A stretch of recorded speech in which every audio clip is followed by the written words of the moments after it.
భరతవేదముగ నిరతనాట్యముగ కదిలిన పదమిది ఈశా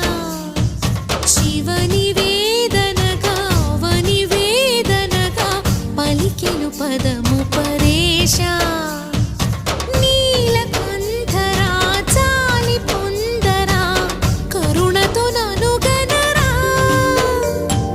నీలకందరా శైలమందిరా